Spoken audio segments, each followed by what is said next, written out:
Okay, I gotta make a special bridge, and it's gotta be a pyramid bridge. So you can see what I did here.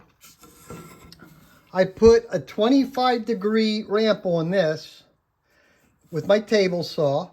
I cut that lip off in my table saw, which gives me positive location, and I could set this up on my bandsaw, and I can set that right to that lip to cut that first piece. Now I'm going to flip it and cut the other side. So you can see I made this rail, and that has a specific angle, which is 25 degrees. My bridge blank is cut and it's parallel, so I'll be able to take this and flip this over here so I can make these two cuts. So it's not very difficult, it's just that it's a whole series of laying things out. My original, I was trying to do it, and you definitely need to have a rectangular block. So you can see I took it from here and inverted it and flipped it over.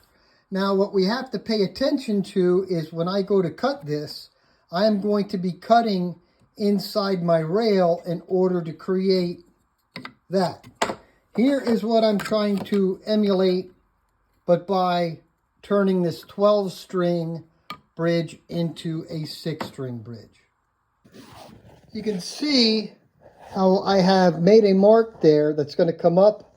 I have to make that peak centered. So I took like a test cut on my blank there. I'm getting ready to actually do the cut, and I'm using my bandsaw, and there's my bandsaw blade.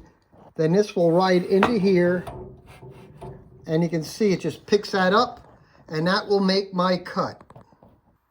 So I want the plane of this to be the same as that.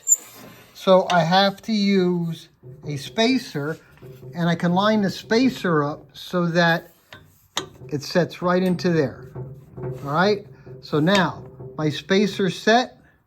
I can take this off and I can come around on this side, and I'll be able to cut, and that plane is going to be the same.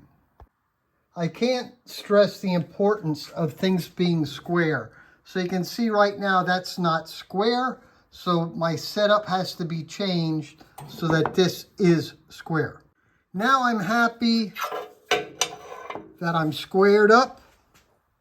All right, now I'm going to go in here and I have to nibble this down to the bottom of that rounded groove. So with this being blocked up and square, I could make this cut, and then I could move the fence back, and I could make that cut. So both cuts were done on one setup, assuring that the facets are parallel. Okay, now I can take this, flip it 180 degrees, and I will cut the fourth cheek of the pyramid. So you can see I flipped it 180 degrees, and now I'm going to set up and I'm going to make the fourth cheek of the pyramid. I have to be very careful here because I just want to bottom out at the bottom of that groove slot. So it's just going to be a matter of doing a bunch of little nibbles and make sure I get it where I need it to be. Okay, so you can see I've got my fourth set of cheeks in.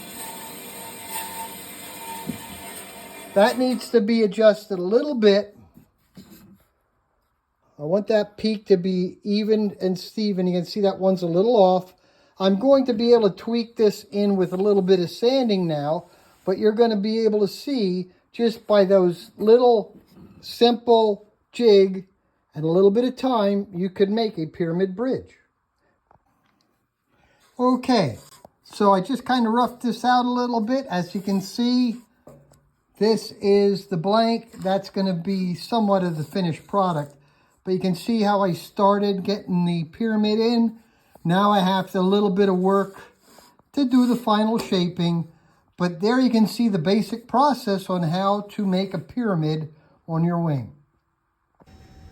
Okay, once I get all of this roughed out, I can use this, and you can ride your angle on your sanding stick and gently pull it. And you can see you can catch that angle nice and neat. And you see how just by putting the weight on there, you can really define your pyramid shape very easy. So, there you are.